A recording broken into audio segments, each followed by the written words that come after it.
ನಮಸ್ಕಾರ. ಇವತ್ತು ನಾವು ವಿಜ್ಞಾನದ ಒಂದು ಇಂಟ್ರೆಸ್ಟಿಂಗ್ ಕಥೆ ಕೇಳೋಣ. ಇದು ಯಾವುದೋ ದೊಡ್ಡ ವಿಷಯದ ಬಗ್ಗೆ ಅಲ್ಲ, ಬದಲಿಗೆ ನಮ್ಮೆಲ್ಲರ ಅಡುಗೆ ಮನೆಯಲ್ಲಿರೋ ಒಂದು ಸಾಮಾನ್ಯ ಹಣ್ಣಿನ ಬಗ್ಗೆ. ಹೌದು, ಟೊಮೆಟೊ. ಅದರ ರಹಸ್ಯವನ್ನ ಭೇದಿಸಿ ಅದು ಯಾಕೆ ಬೇಗ ಹಾಳಾಗತ್ತೆ ಅನ್ನೋದಕ್ಕೆ ಉತ್ತರ ಹುಡ್ಕೋಣ ಬನ್ನಿ. ಅಲ್ವಾ, ಅಂಗಡಿಯಿಂದ ಹೊಪ್ಪಂತಿರೋ ಕೆಂಪು ಟೊಮೆಟೊ ತರ್ತೀವಿ, ಆದ್ರೆ ಒಂದೆರಡು ದಿನದಲ್ಲೇ ಅದು ಮೆತ್ತಗಾಗಿ ಮುದ್ದೆ ಆಗ್ಬಿಡುತ್ತೆ. ಇದು ನಮ್ಮೆಲ್ರಿಗೂ ಆಗಿರೋ ಅನುಭವನೇ. ಇದೇನೋ ಸಣ್ಣ ಕಿರಿಕಿರಿ ಅಂತ ಅನ್ಕೋಬೋದು, ಆದ್ರೆ ಇದ್ರ ಹಿಂದೆ ಒಂದು ದೊಡ್ಡ ಸೈಂಟಿಫಿಕ್ ಕಾರಣ ಇದೆ ಗೊತ್ತಾ? ಈ ಸಮಸ್ಯೆ ಗರಿ ನಮ್ಮ ಅಡಿಗೆ ಮನೆಗೆ ಸೀಮಿತ ಅಲ್ಲ, ಇದೊಂದು ಗ್ಲೋಬಲ್ ಚಾಲೆಂಜ್. ನಿಜ ಹೇಳ್ಬೇಕಂದ್ರೆ ಕೊಳೆಯುವಿಕೆಯ ವಿರುದ್ಧ ಸೈಂಟಿಸ್ಟ್ಗಳು ಮಾಡ್ತಿರೋ ಒಂದು ದೊಡ್ಡ ಹೋರಾಟ ಇದು. ವಿಷಯ ಏನಪ್ಪಾ ಅಂದ್ರೆ, ಟೊಮ್ಯಾಟೊ ಅನ್ನೋದು ಪ್ರಪಂಚದ ತುಂಬೆಲ್ಲ ಬೆಳೆಯೋ ಒಂದು ಬಹಳ ಮುಖ್ಯವಾದ ಬೆಳೆ. ಆದ್ರೆ ಪ್ರಾಬ್ಲಮ್ ಇರೋದೇ ಅದರ ಶೆಲ್ಫ್ ಲೈಫ್, ಅಂದ್ರೆ ಬಾಳಿಕೆ ತುಂಬಾ ಕಡಿಮೆ. ಇದರಿಂದ ಏನಾಗುತ್ತೆ ಅಂದ್ರೆ, ಬೆಳೆದ ಟೊಮ್ಯಾಟೊದಲ್ಲಿ ಬಹುಪಾಲು ನಮ್ಮ ತಟ್ಟೆ ಸೇರೋದಕ್ಕಿಂತ ಮುಂಚೆನೇ ಹಾಳಾಗೋಗುತ್ತೆ. ಇದು ರೈತರಿಗೆ, ಆಹಾರ ಪೂರೈಕೆ ವ್ಯವಸ್ಥೆಗೆ, ಹೀಗೆ ಎಲ್ಲದಕ್ಕೂ ದೊಡ್ಡ ನಷ್ಟ. ಹಾಗಿದ್ರೆ ಇದಕ್ಕೆ ಪರಿಹಾರ ಇಲ್ವಾ? ಖಂಡಿತ ಇದೆ. ಉತ್ತರ ಎಲ್ಲಿದೆ ಅಂದ್ರೆ, ಟೊಮೆಟೊದ ಜೆನೆಟಿಕ್ ಬ್ಲೂಪ್ರಿಂಟ್, ಅಂದ್ರೆ ಅದರ ಆನುವಂಶಿಕ ನೀಲನಕ್ಷೆಯನ್ನ ಅರ್ಥ ಮಾಡ್ಕೊಳ್ಳೋದ್ರಲ್ಲಿದೆ. ಈ ಸಮಸ್ಯೆಯನ್ನ ಬಗೆಹರಿಸೋಕೆ ವಿಜ್ಞಾನ ನಮ್ ಕೈಗೆ ಒಂದು ಪವರ್ಫುಲ್ ಟೂಲ್ ಕೊಟ್ಟಿದೆ. ಆ ಟೂಲ್ ಹೆಸರೇ ಟ್ರಾನ್ಸ್ಕ್ರಿಪ್ಟೋಮಿಕ್ಸ್. ಇದೇನಿದು ದೊಡ್ಡ ಹೆಸರು ಅಂತ ತಲೆ ಕೆಡಿಸ್ಕೋಬೇಡಿ.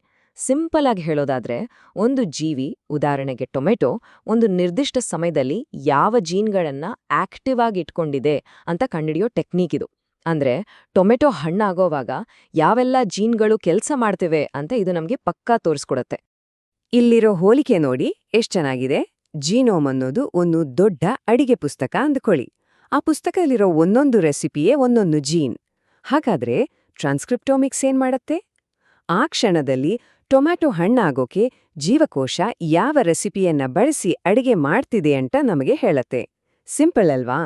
ಸರಿ, ಈ ಟ್ರಾನ್ಸ್ಕ್ರಿಪ್ಟೋಮಿಕ್ಸ್ ಅನ್ನೋ ಟೂಲ್ ಇಟ್ಕೊಂಡು ನಮ್ಮ ಸೈಂಟಿಸ್ಟ್ಗಳು ಏನ್ ಮಾಡ್ತಿದ್ದಾರೆ? ಈ ಸೈಂಟಿಫಿಕ್ ಡಿಟೆಕ್ಟಿವ್ಸ್ ಟೊಮ್ಯಾಟೊದ ಸೀಕ್ರೆಟ್ಗಳನ್ನ ಹೇಗೆ ಹೊರಗೆ ತರ್ತಿದ್ದಾರೆ ಅಂತ ನೋಡೋಣ ಬನ್ನಿ. ಈ ಗ್ಲೋಬಲ್ ಪ್ರಾಬ್ಲಮ್ಗೆ ಸೊಲ್ಯೂಷನ್ ಹುಡುಕೋ ಪ್ರಯತ್ನದಲ್ಲಿ ನಮ್ಮ ಕರ್ನಾಟಕದ ಸಂಸ್ಥೆಗಳು ಹಿಂದೆ ಬಿದ್ದಿಲ್ಲ. ಬಾಗಲಕೋಟೆಯಲ್ಲಿರೋ ತೋಟಗಾರಿಕಾ ವಿಜ್ಞಾನಗಳ ವಿಶ್ವವಿದ್ಯಾಲಯದಂತಹ ಸಂಸ್ಥೆಗಳು ಇದರಲ್ಲಿ ಮುಂಚೂಣಿಯಲ್ಲಿವೆ. ನಾವಿವತ್ತು ಮಾತಾಡ್ತಿರೋ ಈ ವಿಶ್ಲೇಷಣೆಗೆ ಇಂಥದ್ದೇ ರಿಸರ್ಚ್ಗಳು ಆಧಾರ. ಸಂಶೋಧಕರು ಈ ಸಮಸ್ಯೆಯನ್ನ ಒಂದೇ ಆಂಗಲ್ನಿಂದ ನೋಡ್ತಿಲ್ಲ, ಬೇರೆ ಬೇರೆ ದಾರಿಗಳಲ್ಲಿ ಉತ್ತರ ಹುಡುಕ್ತಿದ್ದಾರೆ. ಕೆಲವರು ಜಾಸ್ತಿ ದಿನ ಬಾಳಿಕೆ ಬರೋ ಟೊಮ್ಯಾಟೊ ಮತ್ತು ಬೇಗ ಹಾಳಾಗೋ ಟೊಮೆಟೊ ನಡುವೆ ಏನು ವ್ಯತ್ಯಾಸ ಅಂತ ಕಂಪೇರ್ ಮಾಡ್ತಾರೆ. ಇನ್ನು ಕೆಲವರು ಹಣ್ಣಾಗುವಾಗ ಆಗೋ ಕೆಮಿಕಲ್ ಬದಲಾವಣೆಗಳನ್ನ ಸ್ಟಡಿ ಮಾಡ್ತಾರೆ. ಈ ಎಲ್ಲಾ ವಿಧಾನಗಳು ಸೇರಿ ನಮಗೊಂದು ಕಂಪ್ಲೀಟ್ ಪಿಕ್ಚರ್ ಕೊಡುತ್ತೆ. ಹಾಗಾದ್ರೆ ಈ ಎಲ್ಲ ರಿಸರ್ಚ್ನಿಂದ ಸಿಕ್ಕ ಫಲಿತಾಂಶ ಏನು? ಇಲ್ಲೇ ನೋಡಿ, ಅಸ್ಲಿ ವಿಷಯ ಶುರುವಾಗೋದು. ವಿಜ್ಞಾನಿಗಳು ಟೊಮೆಟೊದ ಜೆನೆಟಿಕ್ ಕೋಡ್ನ ಬ್ರೇಕ್ ಮಾಡಿ ಒಂದು ಅದ್ಭುತವಾದ ಸಂಗತಿಯನ್ನ ಕಂಡುಹಿಡಿದಿದ್ದಾರೆ. ಅವ್ರು ಕಂಡುಹಿಡಿದಿರೋದೇನೆಂದ್ರೆ, ಕೆಲವು ಮಾಸ್ಟರ್ ರೆಗ್ಯುಲೇಟರ್ ಜೀನ್ಸ್ಗಳಿವೆ. ಹೆಸರೇ ಹೇಳೋ ಹಾಗೆ ಇವು ಇಡೀ ಹಣ್ಣಾಗೋ ಪ್ರೋಸೆಸ್ನ ಮಾಸ್ಟರ್ಗಳು.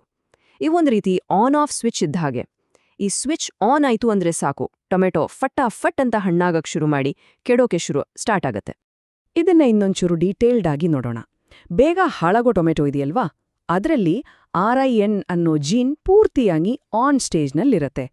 ಆದ್ರೆ ಹೆಚ್ಚು ದಿನ ಬಾಳಿಕೆ ಬರೋ ತಳಿಗಳಲ್ಲಿ ಇದೇ RIN ಮತ್ತೆ SLWD40 ಅನ್ನೋ ಜೀನ್ಗಳ ಚಟುವಟಿಕೆಯನ್ನ ಕಂಟ್ರೋಲ್ ಮಾಡ್ಲಾಗತ್ತೆ ಅಥವಾ ಆಫ್ ಮಾಡ್ಲಾಗತ್ತೆ. ಇದರಿಂದ ಹಣ್ಣಾಗೋ ಪ್ರಕ್ರಿಯೆ ಏಕ್ದಮ್ ನಿಧಾನ ಆಗ್ಬಿಡತ್ತೆ. ಓಕೆ, ಇದೆಲ್ಲ ಸೈಂಟಿಫಿಕ್ ವಿಷಯ ಆಯ್ತು. ಆದ್ರೆ ಇದರಿಂದ ನಿಜ ಜೀವನದಲ್ಲಿ ನಮ್ಗೇನ್ ಲಾಭ? ಈ ಆವಿಷ್ಕಾರಗಳು ನಮ್ಮ ಆಹಾರದ ಭವಿಷ್ಯವನ್ನೇ ಹೇಗೆ ಬದಲಾಯಿಸ್ಬೋದು ಅಂತ ಈಗ ನೋಡೋಣ. ಇದರ ಪರಿಣಾಮಗಳು ಅಷ್ಟಿಷ್ಟಲ್ಲ. ಮೊದಲನೇದಾಗಿ, ಜಗತ್ತಿನಾದ್ಯಂತ ಆಗೋ ಆಹಾರದ ವೇಸ್ಟೇಜ್ ಕಡಿಮೆ ಆಗತ್ತೆ ಅಲ್ವಾ? ಟೊಮೆಟೊಗಳು ಹೆಚ್ಚು ದಿನ ಫ್ರೆಶ್ ಆಗಿದ್ರೆ ರೈತರಿಗೂ ಲಾಭ, ನಮಗೂ ಲಾಭ. ಇದರಿಂದ ಸಸ್ಟೈನಬಲ್ ಅಗ್ರಿಕಲ್ಚರ್ ಅಂದ್ರೆ ಸುಸ್ಥಿರ ಕೃಷಿಗೆ ದಾರಿಯಾಗತ್ತೆ. ಅಷ್ಟೇ ಅಲ್ಲ, ಬಹುಶಃ ಮುಂದೆ ನಮಗ್ ಸಿಗೋ ಟೊಮೆಟೊಗಳು ಇನ್ನೂ ಹೆಚ್ಚು ಟೇಸ್ಟಿಯಾಗಿ, ಕ್ವಾಲಿಟಿಯಾಗಿರ್ಬೋದು. ಕೊನೆಯದಾಗಿ, ಈ ಸಂಶೋಧನೆ ನಮ್ಮ ಮುಂದೆ ಒಂದು ದೊಡ್ಡ ಪ್ರಶ್ನೆಯನ್ನ ಇಡುತ್ತೆ. ಟೊಮೆಟೊದ ಭವಿಷ್ಯವನ್ನೇ ನಾವು ಹೀಗೆ ಬದಲಿಸಬಹುದಾದ್ರೆ ನಮ್ಮ ಉಳಿದ ಆಹಾರ ಪದಾರ್ಥಗಳ ಕಥೆಯೇನು? ನಮ್ಮ ಆಹಾರದ ಭವಿಷ್ಯದಲ್ಲಿ ಇನ್ಯಾವೆಲ್ಲ ಅದ್ಭುತಗಳು ಕಾದಿವೆಯೋ ಸ್ವಲ್ಪ ಯೋಚನೆ ಮಾಡಿ ನೋಡಿ.